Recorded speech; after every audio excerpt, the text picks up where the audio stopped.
Live from the Avengers compound, this is Derailed Trains of Thought.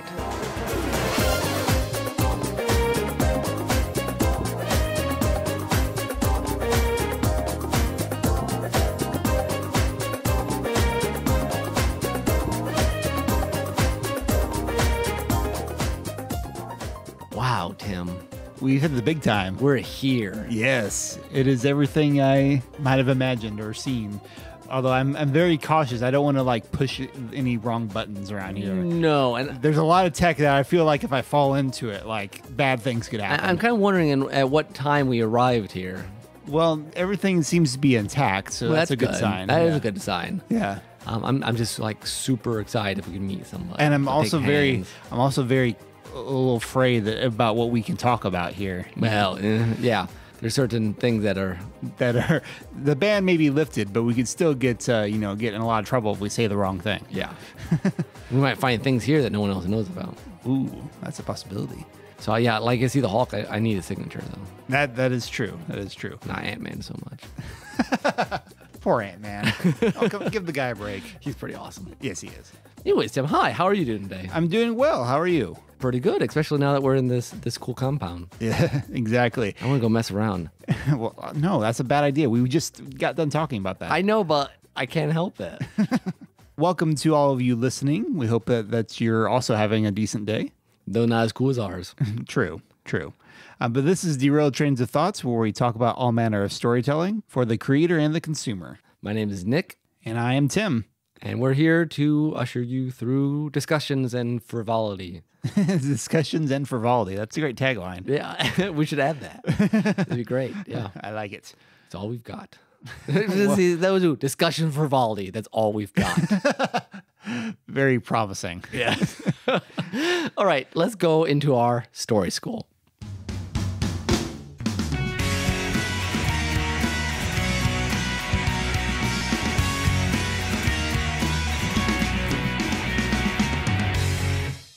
All right, Tim, do you know what this story school is? This is the biggest topic we've ever talked about. It is the greatest. I've been waiting on pins and needles on the edge of my seat forever for this topic. Oh, man. I can't believe we've finally gotten to this point. This is episode 99. We finally get to talk about the hype factor. Dun, dun, dun. So basically, we're going to talk about how we tend to hype up stories.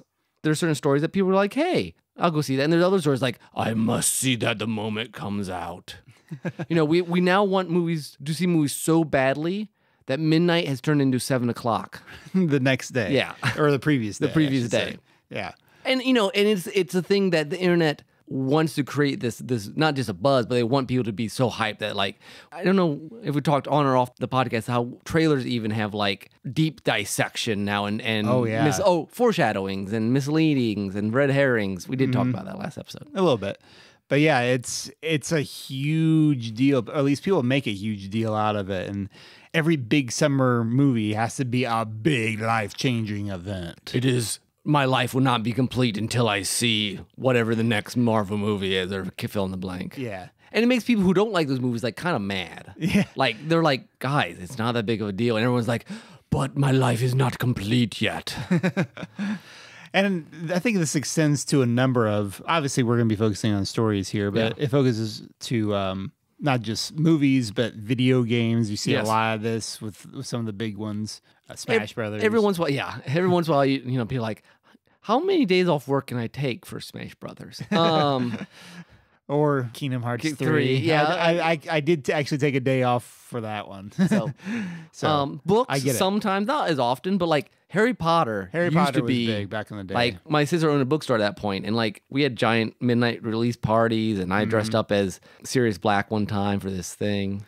It's been a while. I feel like there hasn't really been anything like that since they tried sometimes with Hunger Games and the Twilight series had kind of this mini event things. I mean, you had some hype. There's certain segments of the population were hype, not Harry Potter, just everything worked. I mean, timing. I mean, books don't normally get that just because they're a longer investment. You don't get that same sort of buzz. I mean, emotional buzz from watching a trailer. Right. You don't get a book trailer Yeah. Again, unless you're hardcore into that. Yeah, I mean, there's certain things, the Last Wheel Time's coming out, or the last, the next Game of Thrones book, or things like that. For sure. So where do we want to start with this? Well, and I feel like it might be good to also, I think the term of hype is also kind of spread to even like, I've heard people refer to it like even in the middle of a story. I think there's also even some post-release hype about a thing that can go on. For like the end of the story, I've heard, and this may not be the best use of the word, but internet lingo. Yeah, I've heard people talk like gamers if there's a really exciting moment in a scene and be like, "Oh, the hype is real." Oh, yeah. So in that way, hype just is kind of a synonym for excitement when something really cool happens. And I think it's interesting that well, we could talk what we think this means, but like hype is a big deal now. Yeah, like the foam, the froth of entertainment. The moments in, I guess, for a movie, it would be the moments that get the audience cheering. Yeah, like Endgame, Avengers. There's a variety of moments, two or three. Since Endgame may be still fresh, people. Hopefully, you've seen Infinity War by now. Yeah, like when Thor and Groot and Rocket arrive on the battlefield. Yeah, that was a huge crowd pleasing moment. And you got cheers, and that's the visceral sort of like in the moment kind of reaction. Mm-hmm. See, old school, like, I don't know when there were midnight showings. Yeah. Like, go watch Attack of the Clones, because, honestly, I'm not sure there was quite the hype for my memory might just be biased, but the massive hype for movies seems to, in my head, have started largely with the prequels. I think there's some truth to that. I mean, we were younger before the 90s stuff. I don't remember there being. I mean, there was some hype about like the new Disney movie, like cartoon, and stuff like that, but not in that sort of like everyone is waiting, counting down the days. Yeah, that's an interesting point. It does seem like in a lot of ways that era began with the Phantom Menace, and in a way, I mean, the Phantom Menace was the first one I remember following through the internet. The internet helps. Yeah, the internet is this echo chamber. Not quite the right word, maybe, but it throws fuel to the fire of expectations and looking forward. And you can watch trailers at home. Yeah, you don't have to go to the movie. I mean, before you watch the trailer on TV or at the movie theater. I still remember. I think maybe that's like first time seeing the Two Towers trailer. I was big into Lord of the Rings was a giant hype too. That was a giant internet hype machine, and I remember at that time like exploring the website. That's back when movie websites were really cool to explore, because it was like, look at all these pictures, and like, oh, they actually got the actors to do these like little intros and things like that. I don't think the movie websites are quite as big deal nowadays unless they do something really creative, which I guess you showed me Captain Marvel. They had a fantastic 90s-esque It was a website. Very clever website, yeah. Like a throwback sort of thing. So I wonder if some of hype originally was based on things that people were already in the cultural memory. Lord of the Rings, Star Wars. Mm-hmm. And you hit the internet, so like everyone knew about them, and everyone can talk about them. And you get something new. And that's the thing of hype. Hype's all about what new thing do I get? Mm-hmm. And, Marvel movies have done hype now because it's a cultural memory at this point. Yeah, they've established themselves over 10 years of movies. And different movies will have different levels of hype. Obviously, the Ant-Man movies have never been quite as hyped as a full-fledged Avengers movie. Yeah. Which makes sense. But the last two in particular, people knew that this is the culmination of basically 10 years of movies. That's never been done before. Not quite like this. TV seasons, the closer you get to the last season, whether it's the next, the hype gets more and more, because it's like we get it's built up, that momentum has hindered the entertainment culture. Yeah. Like right now, Game of Thrones season, whatever it is going on, 8, I think. Yeah. That has tons of hype with it. Mm-hmm. Might actually be over by the time this podcast comes out. Yeah, that's true. So it'll be interesting to see what the fallout from the final episode is. We've lived through our fair share of shows that had massive followings that had mixed reactions to the finale. So let's talk about the good and the bad. We'll get to that. Let's talk about the good and bad of hype. Okay. So let's talk. I'm going to rewind real quick one more thing. When I was talking about post-release hype. Oh, yeah. I think post-release hype happens most often when something, and again, this may back up what you're saying about people having an understanding of it. I think post-release hype is sometimes biggest when it's a movie or a property that people didn't know a lot about, but picks up a lot of buzz as it goes on. Oh, that makes sense. Like, say, the Lego movie, the first Lego movie. Yeah. That was a huge phenomenon. Frozen was giant. I mean, Frozen had the advantage of being Disney, but you had an okay trailer and no one expected it to be. Yeah, the trailer was not. Yeah. No one expected it to be quite the phenomenon that it wound up being. So it seems like, I don't know if good, but at least a positive aspect of hype is that it makes you feel part of something big. Yeah, that's a good That, good you know, everyone loves it. Everyone's watching it.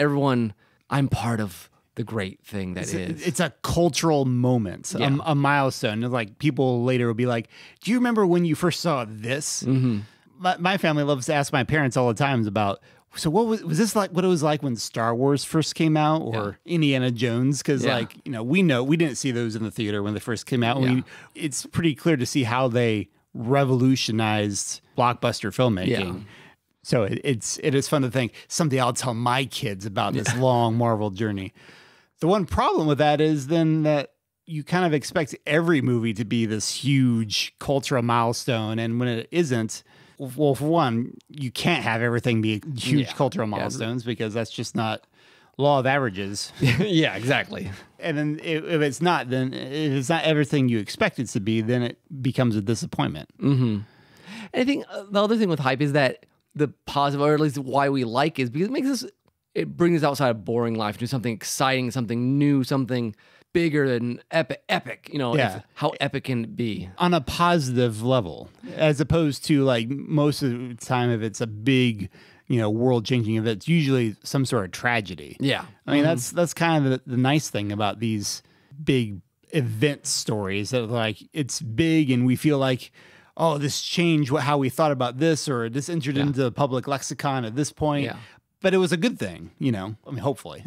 Now, the downside to that sort of emotionalism is that it can distort what the story actually is. Mm. You can get so hyped up that you're disappointed watching it, even though it's a great movie, because you thought it... Because the downside of hype is that in many ways, it latches onto this sense that we want something to fulfill us. Mm. We want entertainment to solve to fill us. And entertainment does many wonderful things, but it's not going to hit everything. It's not God. Yeah. It should not be our ultimate source of meaning, as we talked about in the idolatry episode. And I wonder if sometimes on a, more of a pessimistic level, this obsession with hype is people desperately trying to find something to keep the emotions up. Mm. And I think I love getting, cool trailers are great to watch. I'll go watch fun movie. But I wonder if that's something the internet's created, this sense that we can live on this froth all the time. Mm-hmm. And then just a story, I've been to movies like I've been super excited to see, and then it's a good movie, but it's a little disappointing just because now it's over. And it's that's all it was. I thought it was going to be more. I thought it was going to be more than a movie. Yeah. Or my famous example of I read Jurassic Park, the book. I'm sure I've said this. This movie's going to be awesome. And then it wasn't because it was not the book. And Jurassic Park's a great movie. Right. I mean, I think the prequel certainly suffered from that a lot. Yes. Those are probably the pinnacle of having huge expectations for not having had any Star Wars moving picture media for almost 20 years. Yeah, 20 years. Yeah. Those movies were held. And a lot of books had come out by that point, and a lot of books. And when it just wasn't what people had in their minds for what it was going to be, it was a huge disappointment. It wound up, and then you could say the prequels they weren't quite trying to be the original trilogy, which I think in some ways makes sense. That's a whole different thing. We've talked about this on the podcast. But I will say, and I've mentioned before that Zach says people were not attached to the hype, like young people, and they're not young anymore, but they love the prequels. Yeah, they didn't have that baggage of the originals being the pinnacle of blockbuster movie.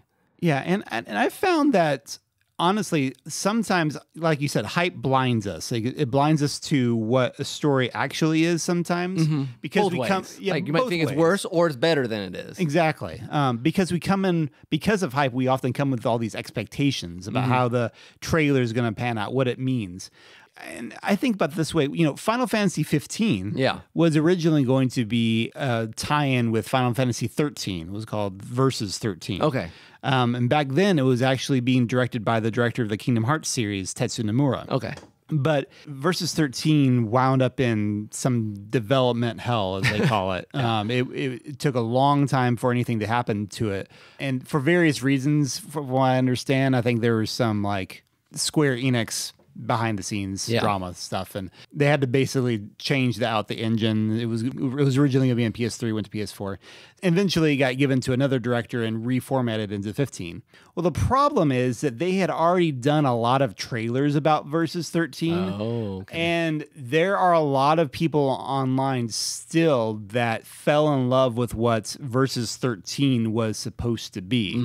Now, I was not really following it at this time. I was pretty much not involved in gaming throughout the entire PS3 generation. Yeah. So I didn't really follow it that much. And I didn't really follow it until they started getting close. I think it was like 2016. I started to follow, when I knew, okay, I'm going to get a PS4. I'm going to do this. I'm interested in this now. At that point, 15 was pretty much solidifying to what it was going to be. So that's the version of the game I was excited to start playing. But there's a whole group of other people that are still disappointed that they didn't get the Versus 13 version of this game. Yeah. So those people saw 15 as kind of a Frankenstein of a game that has some of Tetsuya Nomura's ideas and some of this other director's ideas kind of mashed together. And my experience playing it wasn't like that very much. I thought, oh, this is the kind of story they want to tell.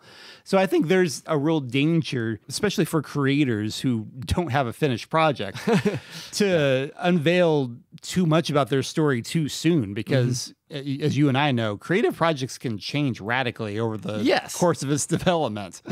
So, yeah, I think hype can be a very dangerous thing in setting expectations for a story. And for the storytellers or the PR aspect of it, it is a two-edged sword, because they want to use it to get people to keep following them and come watch it when it comes out. But it can so easily lead into disappointments, or like, well, that didn't show up, where's that scene in Rogue One that I didn't, Yeah. Or like, my brother Zach was listening to a podcast about Star Wars, and they were talking about the movies, and someone said, no one hates Star Wars like Star Wars fans. And that's a lot of fandoms. Yeah. That because there's so much old stuff, whether it's Doctor Who or Star Wars or whatever filled in the thing, there's so much expectation what the new one should be that you're always going to make someone unhappy. And again, some of that's just because, but I think hype exasperates it. Well, I think that's true for any franchise in a way. Like, different people will fall in love with different aspects of an original work. And whether it's the same creator or whether it's new creators coming into it, they may focus on different aspects than what has already been established, which may still grow. They may still feel it all as one organic piece. But the people who fell into it from, further back in the timeline for different reasons, and then they can be disappointed when it doesn't continue on those lines instead of the lines they were interested in. And there's just a thing about human nature, and it's quintessential in like teenage, but it happens all over the place, where like if everyone likes something, you purposely dislike it more. Well, that's true. And I think if everyone's hyped up about something and you don't get it, you're just like, that's dull. Hype tends to exasperate also just those internet divides.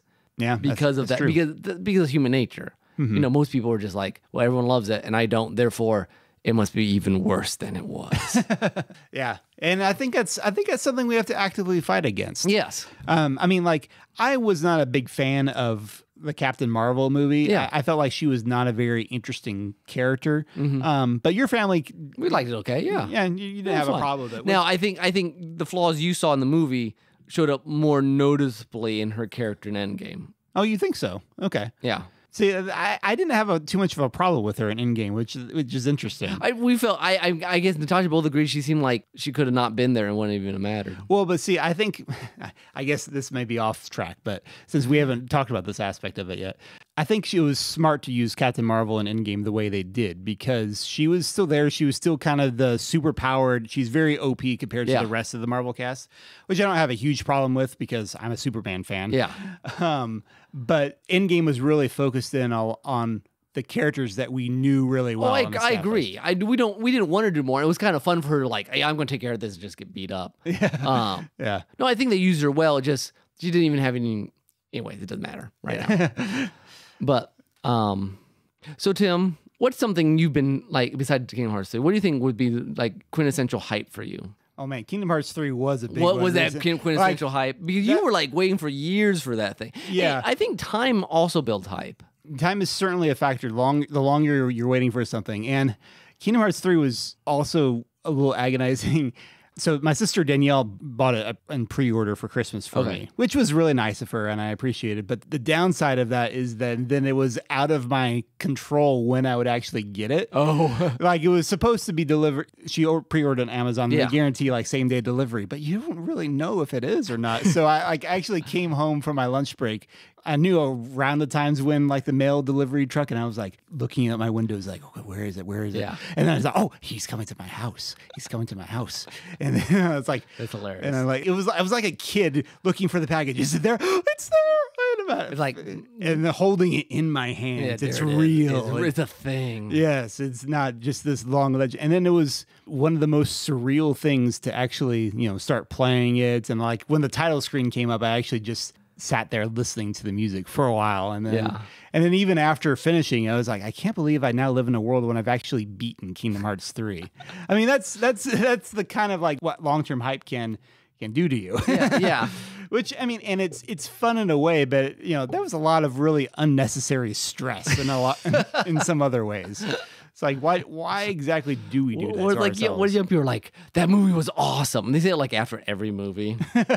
You're like, I don't know if you know what, like there are scales of movies. Like, but it's something that's just younger people's hype, something that's different because they just do that. They just goes through them like that. Mm-hmm.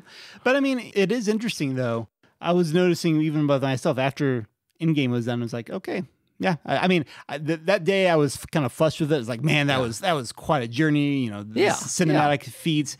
Next day I was like, okay, and Endgame's done. That's it. That's why. Yeah, how I felt. I'm like, I was excited to go see it. Really enjoyed it.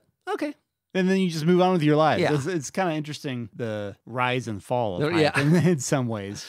And see that I feel like Endgame will have some long-term hype. I mean, it's already made more money than Titanic. Have you heard that? No, and I'm not surprised, but I had not heard that. I think that's amazing that it did that quickly. Titanic was in the movie for like forever, 47 weeks. They said that's almost a year. Really? Okay. See, the movie system has changed so much since then. Yeah, and that's the other thing about hype nowadays. The movies really have become, at least to go to see them in the theater, it has to be an event. Because if it's not an event, it's only there 2 weeks and gone at the time. I mean, or you can go to like the tiny theater in the bottom of the 20 theaters, like in the basement and watch it after 2 weeks. But yeah. But it's like, it's everything's it's like a long build up, giant flash. They're like fireworks now. Like you wait and you wait and you wait, and it gets dark enough, and then got a couple minutes of light, and then let's go home. Mm-hmm. Yeah, which is not necessarily a bad thing. It does speak in some ways to the quick-paced nature of our society nowadays, though. I mean, the fact that you don't have... I mean, people will be talking about a big movie like that for a while afterwards. Yeah. But, I mean, and even as much as I enjoyed Endgame, you do have to, like, look at it and it's like, well, how much depth was there really to explore in that movie? Not... I mean, you can talk about the character motivations. You can talk about where the universe is going to go after this. But do we really learn a lot about ourselves? It's hard to say. Well, so like the counterbalance to hype in some ways is the entertainment, the stories that you can come back to again and again that give you something. Yeah. There's certain movies, there's certain books, plays, etc. that no matter how many times you see it, it always makes your life better. And again, they might be the same movies that were hyped, but sometimes they're not. Sometimes they came in more slowly, and I don't think there's actually a correlation between how hyped it is and how much you can come back to it over and over again. Because some movies are and some aren't. That's a good point. I wonder if the movies or stories that have post-release hype tend to mean that there's more repeat value. I mean, look at how many kids have rewatched Frozen. Yeah, and Harry Potter people read over again, and there's a lot of stuff to digest in it. Mm-hmm. I remember for me it was hype when the new Miyazaki movie came out for my birthday. My whole family went down to go watch. I think it was Spirited Away. Was it an indie because you couldn't get anywhere back then? You couldn't watch anywhere. Sure. And that was like to me a big deal. But that's a movie I could watch every time I watch it. Be like, this is a dense, deep movie. Sure. That will always be worth watching, not just because it's the next thing. Yeah. Though it was for me at that point the next thing. Sure. And I remember there was a period of time when I did rewatch the Lord of the Rings movies. Mm-hmm. Yeah, several times. I think those are are very good movies. Yeah, those had depth to them. I mean, they may be different than the books in certain ways. Obviously, they highlighted different things. Yeah. Well, they touched on some of the same things. They may have missed other ones. Yeah. But those movies still have held up even way after the hype. And that's an interesting thing about when you're in the midst of a new release. It's hard to tell even then which thing's going to have longevity and which are not. Mm-hmm. Like, we've picked on this movie before, but Avatar. Yeah. Like, okay, best-selling movie of all time, apparently. Does anyone talk about it anymore except to say, man, that movie wasn't really that great? Yeah. And apparently they're making like four more or something like that. It's like, well, okay, well, let's see what you do with it this time. You do have an interesting world. Yes. Maybe you can tell a better story in it now. Yeah. If you're making that many movies, I hope you have some sort of arc in mind. Yeah, exactly. But yeah, you've got some of those. Sometimes it will be just flashes in the pan. Mm-hmm. I'll be curious to see. I remember we were talking about this not too long ago. Like 10 years from now, how well remembered the Hunger Games will be. Yeah. Because those were big movies for a while, and they were good movies. And books. I mean, they weren't Harry Potter level, but they were. But they were popular books, and yet the discussion about them seems to have had died off already. Yeah. And it's really not even been. I mean, that was a big deal in the first part of this decade. Now we're at the end of the decade, and it's like, I don't know. Well, it'll be interesting, like, say, we've been talking about the Marvel, because they have a lot of the hype. Mm-hmm. Whether, move 10 years, whether individual movies be like, oh, yeah, or whether it'll just be the cultural artifact of the series. It's a good question. Because, I mean, the movies aren't bad, but they're not all of them are like groundbreaking. Again, they're not trying to be. They're doing what they want to do, like comic books. I mean, they're... Yeah, that's true. That's a good question, though. Like, if we were to look at the MCU... Is there a movie in there that had the same sort of emotional resonance as, say, Spider-Man 2 or Batman Begins? We get some of the oddball ones like Ragnarok. Mm-hmm. Will probably become a cult classic. Could be. Because it's wonky. But I mean, that's different from different, yeah. Was there a big emotional connection to such and such thing? I don't know. And it's different, too, for those of us who are... in our 30s now. Mm-hmm. There's kids who have grown up with the MCU. Exactly, yeah. It's all, so they may have a very different emotional reaction to those of us who are older and like, oh, that was fun popcorn flick, and not necessarily saying anything new to us. Yeah. I don't know. So, all right. Well, that's a long, meandering discussion, but I mean, hopefully it gives you some thought about the dangers, the pitfalls, and the pleasures. And the pleasures of hype. And I think it's worth sometimes, because we just live in it a lot of times, we kind of step back and be like, okay, what is this all about? Why do we like it so much? And are there things we should be careful of, be aware of? Yeah. And I think for creators too, I mean, the Russo brothers are particularly good at managing it, apparently. Yeah. I think some creators have to be very careful about what they tell their marketing department about how they, you can raise expectations too high in the wrong direction or too early. I honestly do not understand, because it's not just Square. I feel like the video game industry in general has to market its games way ahead of time and tell everyone kind of what's in development. But I don't understand why video games have those sort of expectations. Maybe it's to help, because they need to make sure they sell so many to make it worth all the money, and so they try to make sure there's... And so people test the waters to make sure people care, and to get people invested in their consoles. I don't know. It's a possibility. I mean, it's just something I've noticed, particularly in like when I followed game YouTubers and stuff. They have a lot of expectations about games and discussion about games in development that aren't going to come out for months ahead of time. And like, I'm very leery these days of analysis that claims to know for certain about something that hasn't happened yet. Well, it's like all those movie websites, like every time they have a little tidbit, like all this stuff, and like you don't know any of that. That's all supposition. And, they write off as a news article, and it's like some rumor they heard or they made up. And then that sort of thinking filters into our politics, and that's a whole nother discussion. Luckily, books are largely resistant to hype in the same way, just because of the medium being less visual. That's true. I think.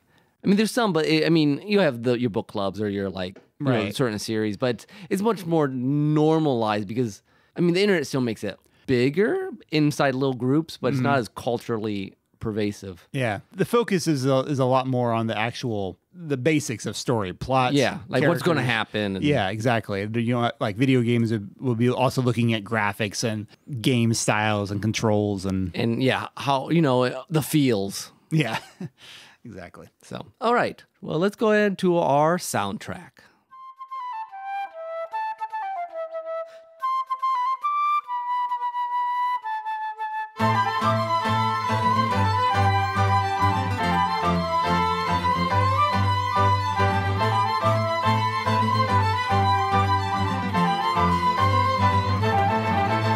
I have not played this game, but everyone says, sounds hype-ish, that Breath of the Wild is like an amazing game, and like it does have a lot of hype. It was a before and after. Title. I mean, and apparently it was worth it. Like everyone graded it like perfect. It is one of the best reviewed games of modern times, I think. Probably it might be one of the best reviewed Zelda games, which is saying a lot. Because like Ocarina of Time is like absurdly well graded too. So anyway, I never played it, which apparently I'll have to go catch up with the hype, I guess. But we've never done a remix from it. So we're going to do one called Ateno Racing. It's remixed from the village, Ateno Village, I guess. But it's also done in the style of Mario Kart 8, kind of. I mean, not on purpose, but kind of like a racing game. And a lot of people saying this would be the perfect Mario Kart 8 song if they had like a Breath of the Wild track. Fun. So this is Ateno Racing, remixed by AJ Despirito. Enjoy.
Well, we're back.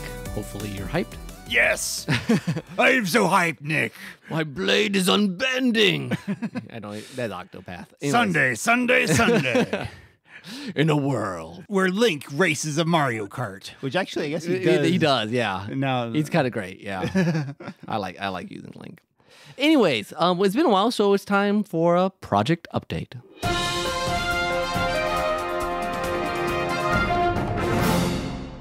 Hi, Tim. Hello. Update us on your projects.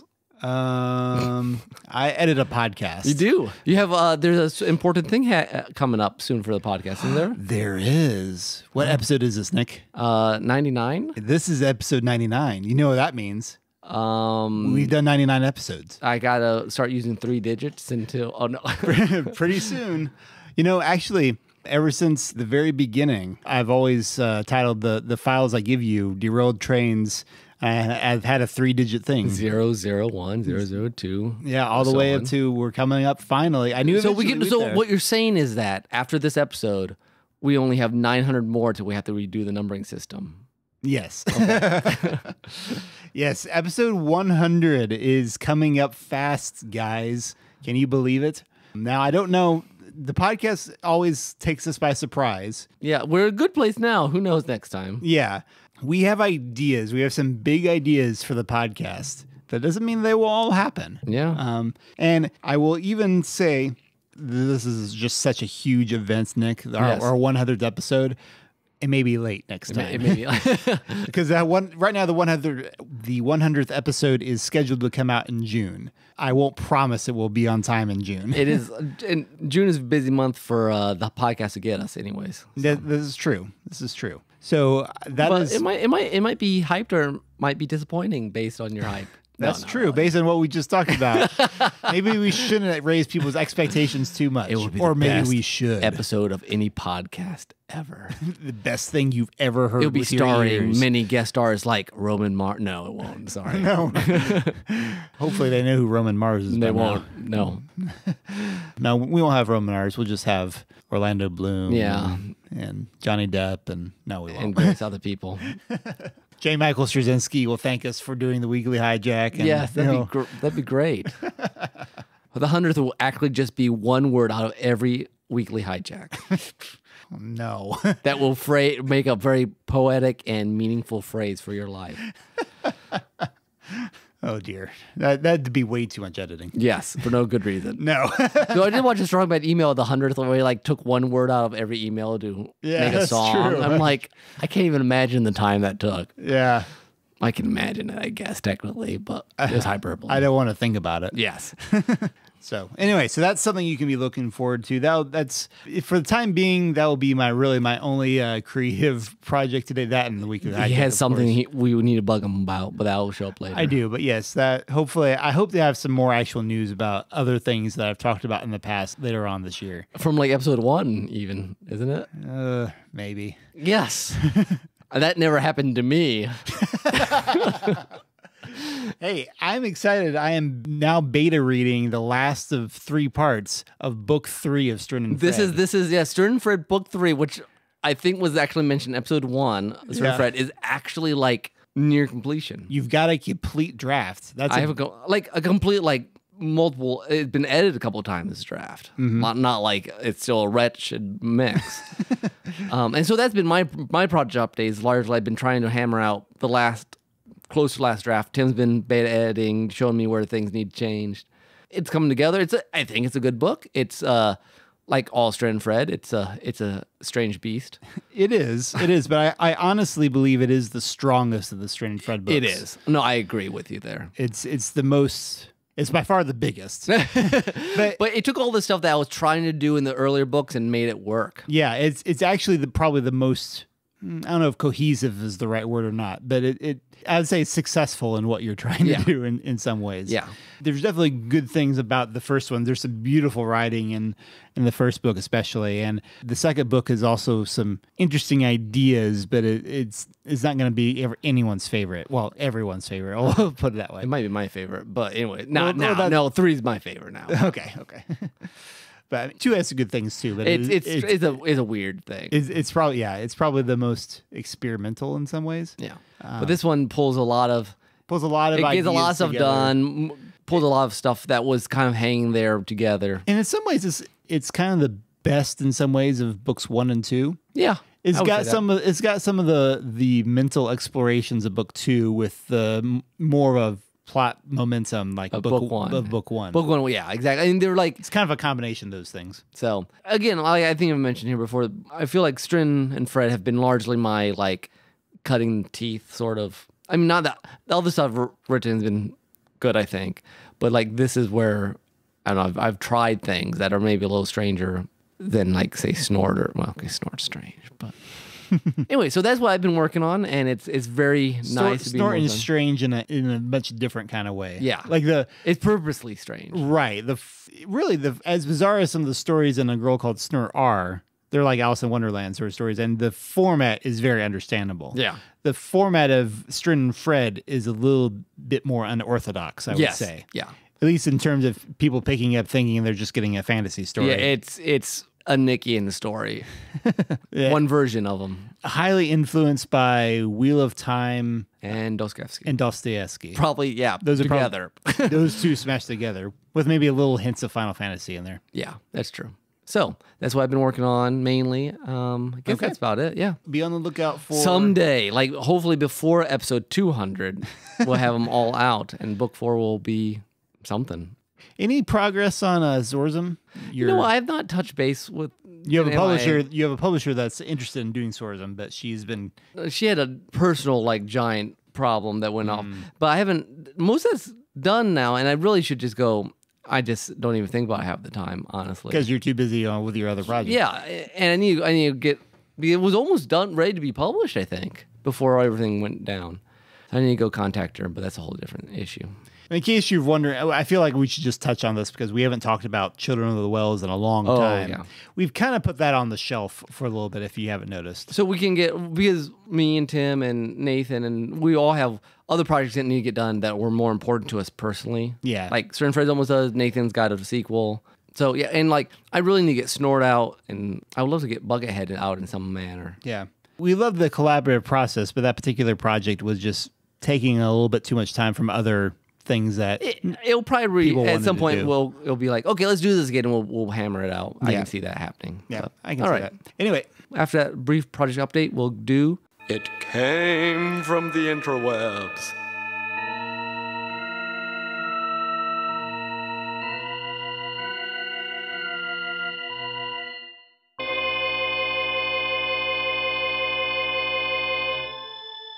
All right, well, we've already been talking a fair bit about the internet and how it's a hype machine. Yeah, basically a hype machine. So I thought it'd be interesting to share a couple examples of that. First off, this is something, I may have mentioned this to you before at some point, Nick, but this YouTube channel called Gels Marble Runs. Oh, I think you have mentioned this, but I've never seen it. This is maybe a loose connection to hype, but I think it's pretty interesting how this guy creates hype for what is really just sending marbles down chutes and things like that. So he does this thing called the Marble Olympics every year, and it has different events. Okay. And this is the event for the relay race. So I'll start this up here for you. 7C Stadium is packed for one of the fastest events of the 2019 Marble Olympics. The first thing you'll notice is the production value. It's amazing. Like he's got like marbles set up like spectators in a stand. Like for a pod race. And yeah, it's very much like we're watching ESPN or something like that. Yeah. Off they go. Balls of Chaos to the lead. Green Ducks in second, and it stays that way through the second handoff, now into the third. Oceanics come back into second place, and a great handoff up top. Team Galactic's going to take it in front of the Green Ducks. It's also kind of a fun commentary on what sports commentary is like. It would take a long time to just like, they're just marbles. Just marbles going down a track and then hitting other marbles, you know. So that's the relay idea of it. Oh, and did the Green Ducks actually get them at the line? I think they did. It's a photo finish. Nice. Thousandths of a second. That delivery is great. It actually lists the times of each marble team. That is awesome. That's when they reach the bottom. In the stands, they're holding signs. Yes, there's fans and the marbles, which means they've like he actually like made like little like posters and like things for them to hang up. It's crazy. Okay, so you have to see this thing next. Gels Marble Runs. How many people watch this thing? Is it pretty popular? A couple. It's decently popular. Decently popular. It seems like it takes a long time. Yeah, I mean tens of thousands of people. That's impressive. So they had the music right there. Nice. Yeah. This is the opening ceremony for the Marble Olympics. They're marching in. It's like stop motion marbles carrying a little thing down this long path made of Legos, essentially, which is a very clever, or maybe they're Duplos. Anyway. Oh, they're probably Duplos, but they would hold marbles better. Yeah, yeah. I wanted them to see the opening ceremonies with the weird. Okay, yeah. Triton, king of the Oceanics nation. So they have all these fake nations, huh? Yeah. Well, and all these team names. That's Alvin, mascot of the 2019 Marble Olympics. Marble Olympics 2019 staff. All these little title pop-ins. All the writers and editors. There we go. Yeah, these are the different teams. You got the Oceanics, which are blue marbles, essentially. That's kind of clever. They're carrying their own little, like, one of those little, like, LED candle things. The Midnight Wisp. And actually lists the team name members. So the Chocolatiers are brown, the Savage Speeders, the Orangers. The coach is Rango. Mellow Yellow, those are the yellow marbles. And they all have hashtags go with them. They do. Each team has its own hashtag. I did not catch that before. That's amazing. Awesome. And they all have their own symbols, even. Like, this is a lot of work for, like, what's basically just showing marbles going down. I mean, he's basically saying, look how, I mean, like, it's asking for hype. Yeah, it really is what it is. And if you read the commenters, like, the people who really enjoy this stuff, like, they definitely get in, like, they're rooting for teams. That's awesome. Which goes to show, like, what the weird thing about sports, you root for people when you really don't even know them or know why. Yeah. I mean, you're literally rooting for marbles. But why not? Especially when they make them feel so real. And they lit the torch. Yes. That is fabulous. With bated breath, for months we've waited, and now the cauldron has been lit. After all of the preparation, all of the qualifiers, and all of the pomp and circumstance of the opening ceremony, it is my honor to welcome you to the 2019 Marble Olympics. I'm Greg So then Woods, this is a race where the marbles are, like, rolling down into rolling through a vat of water. Or a tank, I guess. So which means they go a little slower. That should suit them, but instead they get nudged to the side by balls of chaos. Now watch to the far side. Green Ducks, they take the lead. They're very close with the Chocolatiers. Who's going to get it? That was too close to call. Oceanics finished last. So anyway, that's quite entertaining. Yes. So yeah, that's one of the fun things that where internet creates hype where you never would have thought. Yeah. It keeps people watching though, so which is what YouTubers have to do. Yeah. All right, but the next thing, this was your idea. Yeah, I thought because trailers, their purpose nowadays is to create a hype for a movie. And because of the internet, there are trailers for movies that don't actually exist. Mm-hmm. So we thought we'd watch some fan-made. We've not seen these, I think, for most part. Yeah, neither one of us. Watch some fan-made concept trailers, and we'll talk about how hyped it gets us. Okay. So let's see what. So what do we have the first here? one up here? Ooh, got Star Wars something. Yeah, this is a Vader thing, I think. Lord Vader. Yes, Master. The boy you trained, gone he is, consumed by Darth Vader. He's more machine now than man, twisted and evil. You should have died, but instead you fought. You have become truly lost. All the horrible things, the losses you have had to suffer.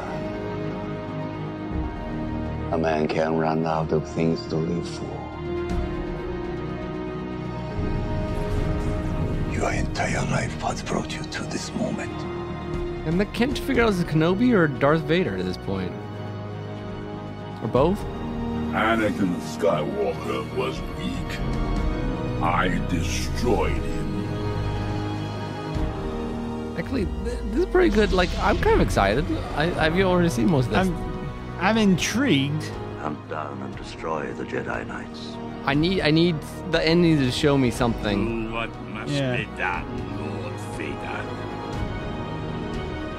Ooh, there's like a Thrawn. Yeah.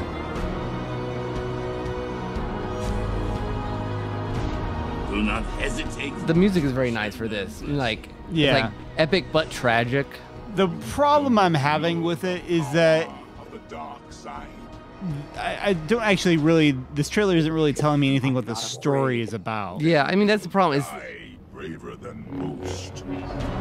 yeah, we need to know what is the. I mean, I don't. What is the emotional center of this movie? Yeah, I don't need a trailer that tells me the entire story, but I need to at least get a feeling for what's Vader's conflict here. Yeah, exactly. That's the one problem I feel with these fan trailers that are just combining random clips from other movies and fan projects. So like I don't.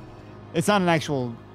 Well, they could if they add some dialogue or something over top to make a right now it just feels like a hodgepodge. Yeah, okay, this is a Vader one. not it's like it's like a medley or a montage. It's almost more of a montage. What they need to do, then you take that how to make an epic trailer video I showed you and put things over that. Yeah, something like that. So that was interesting at first, but I needed for it to build to something. Yeah, it wasn't building. It was just a stuff. Stream. Yeah. A good hype needs you. So I don't think we did it on the podcast, but there's the Auralnaut, AURAL, has this video about how to make the perfect epic movie trailer. Right. And it's just words and music. And I have youth that watch and be like, I want to go see that movie. And it's not even a movie. It's nothing. Right. It just, but it gets you super hyped up.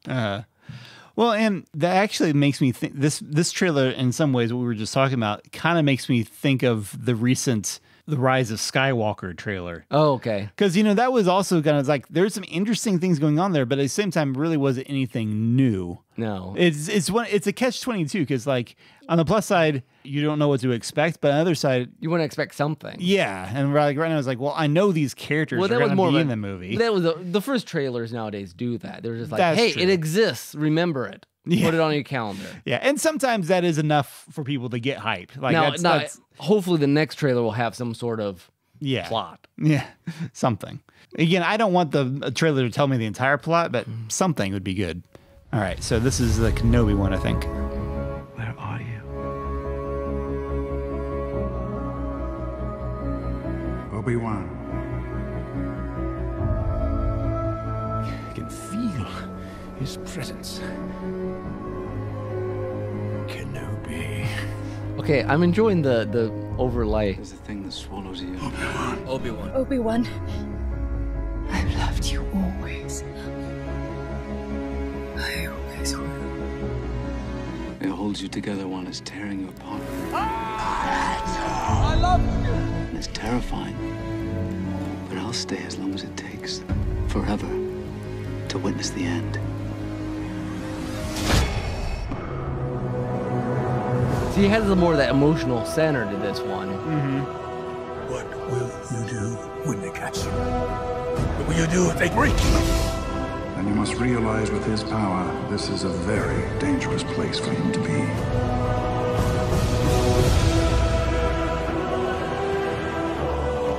They got the music going, Yep. Star Wars music always makes it a little hype.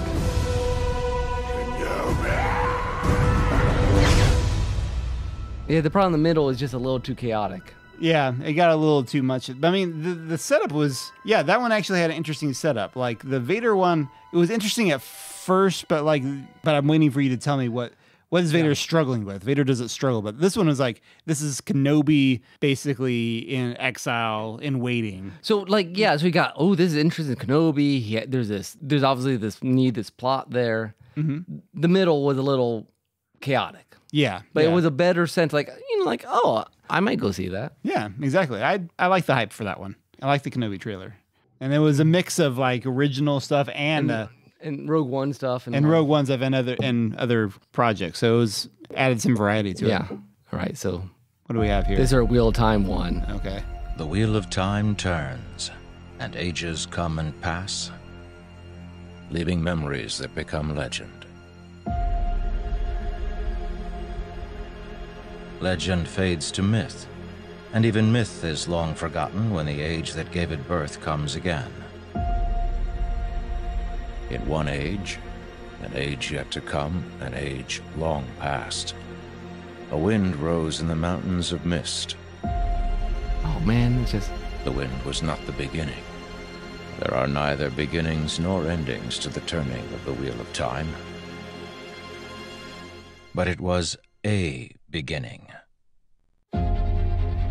Okay, I'm kind of digging this, but Made-up creatures from my stories. Is that what they are? All the stories are real. So it seems, lad. So it seems. We want no Aes Sedai troubles. Send her away. Drive her out. You brought them. You brought those monsters. Aes Sedai are tricksome. They don't lie. So they're showing The truth, and I said I pictures, art from Wheels. It was an interesting style when you.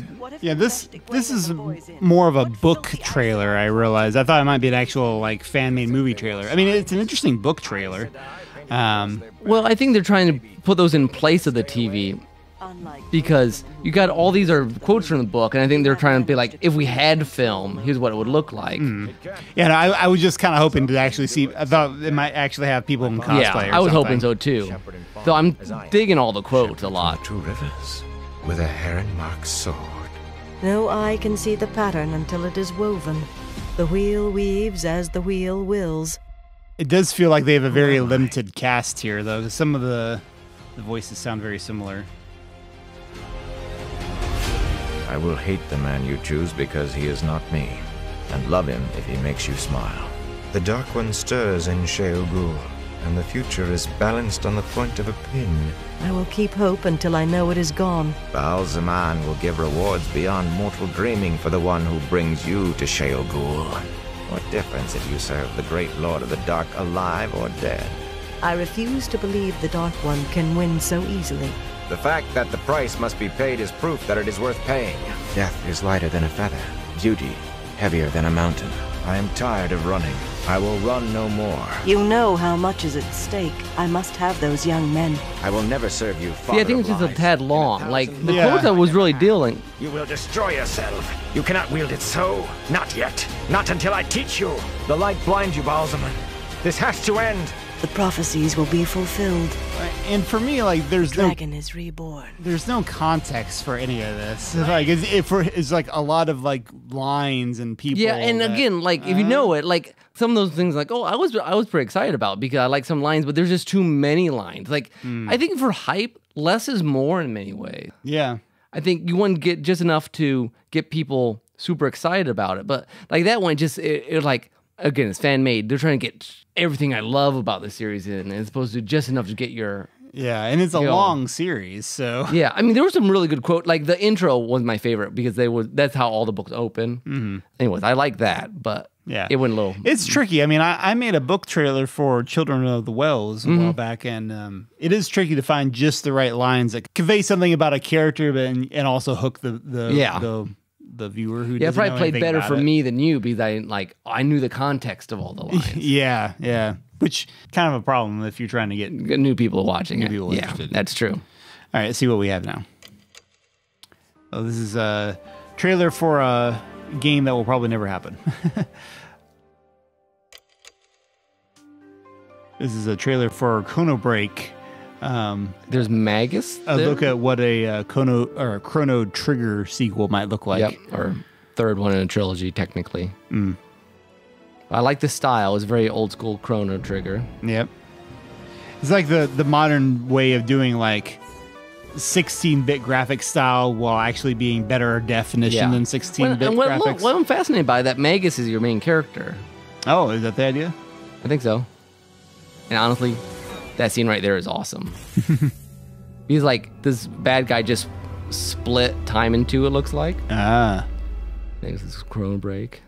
And I like it too, just because it's like mysterious and like just enough for you, like for Chrono Trigger people to be like, wait, what was that place? And who is this? And yeah, that was fun. See, that's... Oh, and it has just a smidge of that Shala. Because I think the idea is that Mag is supposed to go find Shala and rescue her and all this stuff. Okay. See, that's almost like, again, that's like a hype for something. I mean, that's kind of what we've been looking for this entire time. Hype that for something that doesn't actually exist. And you wish did. Yeah, and that trailer succeeded for me, probably more than any of the ones we've seen so far. Like, I'd buy that game. Yeah. I'd pre-order that game. Yeah. That's enough said. No fair. Even the little bit of music, just enough of for hype, you want to get just enough of the old music. That's the advantage that one had over some of the other ones. I mean, fan trailers are probably not quite as interesting as they used to be like 10 years ago because we've actually had so many actual movies based on characters that we didn't have before. I mean, a few months ago, we had a Shazam movie. Yeah, exactly. Like, Shazam, really? It's this wonderful age we live in. So this is Back to the Future 4. Okay. Let's see how this one is. They should not actually. I actually do not want anyone to make a Back to the Future 4. We might after this one. Who knows? We'll see. The Pacific Nuclear Research Facility have denied the rumor that a case of missing plutonium was in fact stolen from their vault 2 weeks ago. A Libyan terrorist group had claimed responsibility for the alleged theft. The startling footage we're about to show you was photographed by a 42-year-old, Romero Valadarios. All initial opinions are this is genuine. What you're about to see. It's like a horror feel to it. Yeah. Son las 3 de la mañana y todavía no me puedo dar un beso.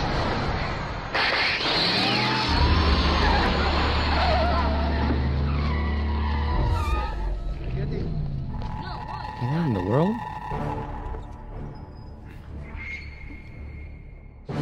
Okay, this is interesting. So DeLorean showed up. DeLorean showed up with the reporter, so we got some found footage sort of things going on here. There's a Doc.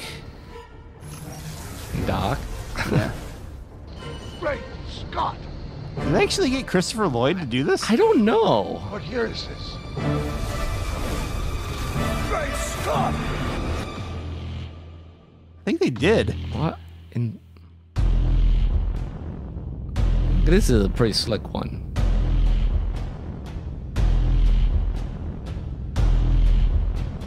Those are Marty McFly's, not Marty. Yeah. Sneakers, kicking the tires, opening a door, pushing buttons in the DeLorean. Yep. He left?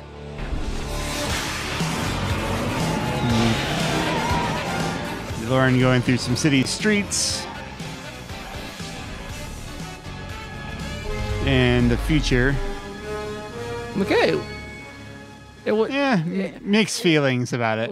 I think what it did well, it played on nostalgia. Yeah, it did. And it felt like it was like not just rehashing. Like those are interesting scenes. Yeah. But it felt like you it was kind of wonder what Doc Brown was up to. Yeah, there. it was the problem was it was building up to this like problem with Doc Brown, and then it didn't give us any info. Like just a tad more. Yeah. I think it would have been much better. Right. Some of these trailers just have the close of what you like about these properties without any of the meaning behind it. Yeah, and I think the best hype is that you have to get a sense, not just like, oh, I get a character. Now, I guess I should. They'll give you the problem, and then to get the most hype, they'll throw one scene or shot of something. You're like, oh, that's finally showing up, you know? Yeah. But you still have something to hang it on normally. Right. The trailers that I like the most for Final Fantasy 15 back in the day is you got a sense of what the gameplay was like, the combats, the exploration, all this stuff. But you also got a feeling of who the characters were supposed to be. This kind of band of brothers just kind of going out, going through some tough times, but at the same time really sticking by each other, that kind of vibe. That gives you a direction, that gives you, some problems that are going on and the thing that they have, and you know who the people are. And these, you know who the people are just because they're fan trailers of properties we've already existed. But we don't have an ongoing, story with a lot of these things. And I guess that shows you that you need story to make the hype work, I think. Yeah. Well, I mean, and that Chrono Break one even did. You saw the villain like break time or something. It's like, oh, that's a problem. What, how do you fix we do that? And it was one like a teaser trailer, so it's like just enough for you to get interested and like, I need to wait for the next trailer. Yeah, exactly. Which probably won't be. No, but yeah, it's interesting how much, you can't just have the ideas and the outer stuff is not enough. I don't remember which one this is. Yeah, I don't know either. The one thing the people love more than a hero is to see a hero fail, fall, die trying. In spite of everything you've done for them, eventually they will hate you. Might be Fantastic Four. Oh, this might be your Fantastic Four thing. Why bother? Yeah. So this is a remake of, or a Marvel MCU version. Yeah. Fan edit of, again, I get another one editing existing footage. Just want to fix my friends. You can't fix this. You open the door. You don't know how to close.